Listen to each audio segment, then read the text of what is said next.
Hey everybody, welcome to another episode of the House of Ways and Means. And today we're going to be talking about Black love in the media.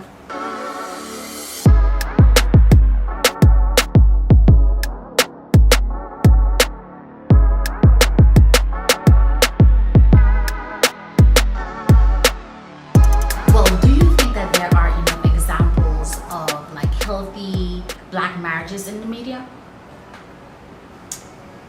I'm gonna be honest, I don't watch a lot of TV, so I don't really know.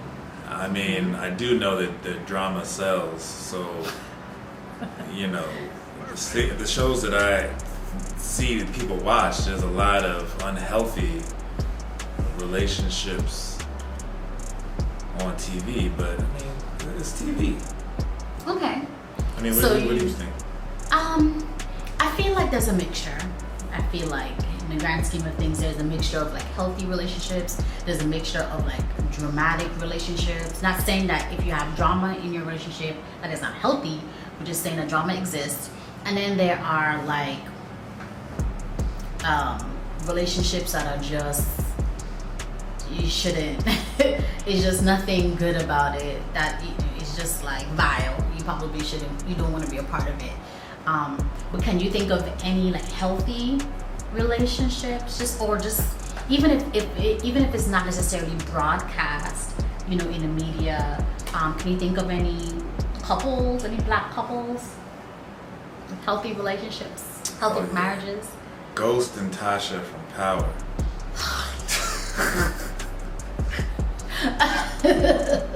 Listen, okay. I mean, does it matter? I mean, TV is for entertainment, so does it matter whether or not they're healthy? I think maybe for someone our age, and we're in our 30s, maybe not. But I think for the younger generation, I think it's good for them to see that they are healthy marriages, because you don't want them to think that the unhealthy exchanges that go on, that go back and forth across different TV shows, you don't want them to think that this is what they have to look forward to when it comes to marriages. I mean, it's no wonder that people aren't marrying at the rates that they were marrying before. Well, how young? Because I don't think most of these shows are not marketed to children. I mean, who are you? I'm talking about teenagers. I'm talking about people in their 20s. And while a show may not, 20s. Even though shows may not be marketed to a particular age, so like teenagers, there are lots of teenagers that are watching Power. And I don't think that's marketed to their age group. I don't know any teenagers who watch Power. That's not interesting. They have their own versions of the same thing that they watch. Exactly. But they're not watching Power. Okay, it may not be specifically Power, but they have their own versions of things where there are poor demonstrations of a healthy relationship. Okay, so why do you think it? Because I think it's important for them to know what doesn't work in a relationship and what does, so that they have an idea of what to look forward to. Like I mentioned before, I think a lot of people, a lot of children have a very negative sense of marriage in general. So it sounds like you think that there's some responsibility and onus on these networks and producers of content to put out positive images. Yes, at least there should be a healthy mixture. I'm not saying that everything needs to be 100% perfect. That's in a real world that doesn't exist. But I do think that both options need to be shown. All right, I'm gonna make a controversial statement. If you don't have a positive outlook on relationships, marriage, career prospects, like your future, that's your parents' fault. I mean, look, TV is TV. I mean, if your parents showed you the wrong thing, that's their fault. If your parents, dropped out of middle school, if your parents, I heard all this back when Obama became president. It was like, oh, this is so great. Now Black kids know they can be anything they want. I was like, how did they not already know that? There's doctors, there's lawyers, Listen. I see your point. If they didn't think they could be president, now it's one thing to think that, okay, well, the history of this country, that it's not. I'm not going to be liked enough. But if you don't think you can achieve getting a good education, becoming a doctor, becoming a lawyer, becoming a politician, that's your parents' fault. They didn't do a good job instilling confidence in you, self-esteem in you. You can't. I mean, Obama. It shouldn't take Obama to make you think that you can go to an Ivy League school someday and then become a president. Okay, I understand that, and I agree to some point. But I do think that it's one thing to believe it, but then to see it unfold in your lifetime. Like, think about my grandparents and like how they felt. I'm thinking about my grandparents and how they felt when Obama was elected president. It was like, it's one of those things that was far-fetched. But to see it, to be living and breathing and it actually happen in their lifetime, it's just a different thing. Well, that's a great thing to see, but we're talking about people now. Because, I mean, it's nostalgic and it's great for them because they know what they went through to get to that point. But if you were born in the year, 2000, Obama became president in 2008, and you're like, wow, I don't have to sell drugs. I don't have to go to jail. I don't have to. Guys, I apologize in advance. Listen, man. For his. That's what they want input. us. That's what they want us to think about ourselves. Yes, I do agree, and I think. So it's your parents' fault if you think that. If you just buy into it. There's all these things on Facebook that's written about the system, and the system is built to keep the black man down, and how it affects us, and how it affects marriages, and generational curses, and all of these things. Like, how do you bypass all of that? Parents, you know who Dikembe Mutombo is? Swat that thing out of there. Listen, a parent blocks all of that stuff. A good parent who instills confidence in their kids, makes them know that they're capable. I mean, they block all of that. I mean, that stuff shouldn't even really enter. But parents can't be everywhere all the time. So, you have your smart devices, and the kids, they have access to all of this content. And, some things aren't quite rated, so kids are still getting into stuff. Well, yeah, I mean, there's certain things that are inappropriate for kids to see. But I'm talking about, like, how you view yourself, how you view, what your future holds or what's possible for you. I mean, whether or not you are worthy of love and you can be in a loving relationship as an adult. I mean, listen, over the course of my life, I've been called a nigger.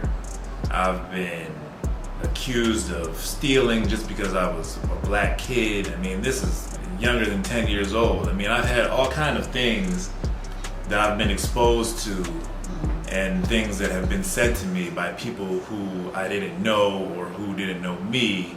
It doesn't matter though. Like, it didn't, like, it makes you sad sometimes, or you may feel bad, especially as a child, to see that people, feel a certain way about you. But like I said, a parent can filter all that stuff. But what if, when you think about like households, right? You say a parent, and it's the parents, the onus is on the parents to have this responsibility, take on this responsibility to ensure that their children have all this confidence and esteem and all this stuff, right? Explain why is it that in one household, where there are multiples, right? Where there are multiple children, that you might have one or two kids that are like really responsible and really made it, and then you have like the other child that's considered the black sheep or the red-headed stepchild of the family. Like, what happened to that child? If it's the same set of parents, why is it that experience provided to the kids didn't quite work out with her?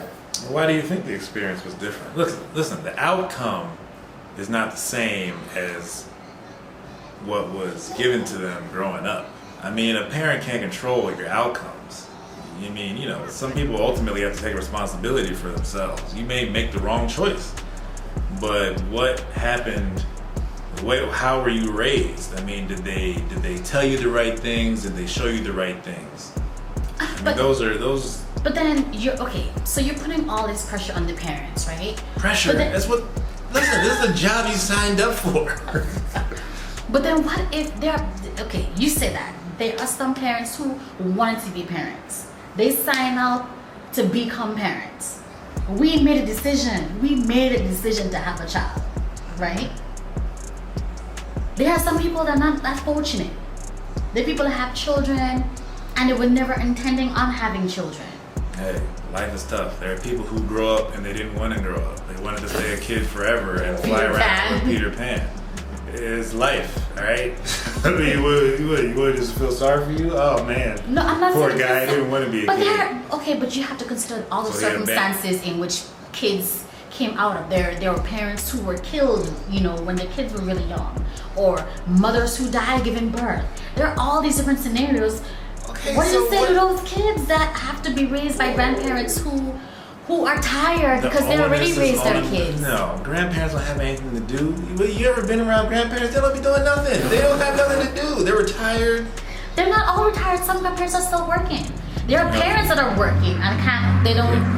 What you can't escape from is that if you are the bearer of the responsibility as a parent, whether you like it, don't like it, whether you're, you know, stretched too thin because you got too many kids that you shouldn't have had. Oh my goodness. I mean, whatever. The job is yours. Okay. You can't put it on somebody else. You can't excuse it away. No one's saying, but what happened to it takes a village mindset. I feel like the media is a wants to part do of that no more. village. Listen, nobody wants nobody else raising their kids because they're going to be told some things that they don't want to hear about. Okay, and if that's the case, then they need to take the ownership on them, to make sure that they are doing what they need to do to ensure that their kids are self-sufficient. That's fine, but I'm talking about those parents who aren't around, who aren't available, or who may be in jail, or who may be Why are you in jail? because you committed a crime, or maybe you were driving a suspended license. It could be something super basic. Listen, Maybe you had a DUI. Listen, I'm not going into all these. It doesn't matter. All these things are on the fringes, as to call them. I wouldn't even say that was on the fringes. There's a lot of black parents in prison. Yes. Okay?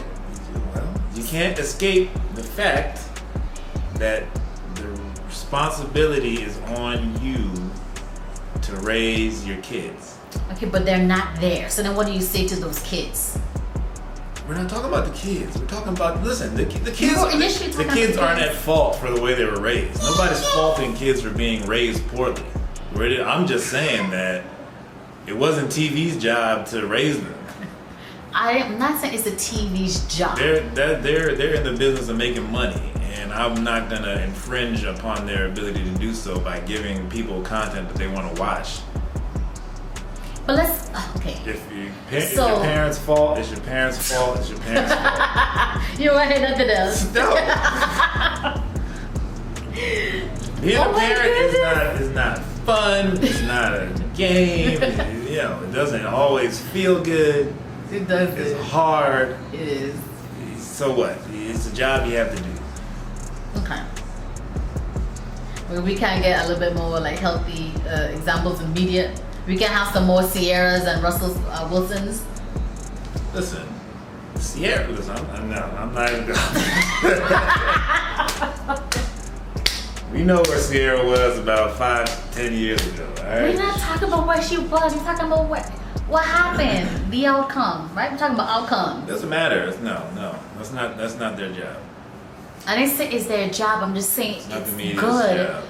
for there to be more of that, so it's it's more range. You can so that have people charity don't cases. These guys need to make money. They have people to pay. Listen, it's a business. I'm not going to tell a business that they need to show anything. If the content is for the viewer, if the viewer is a kid it's the parents' fault.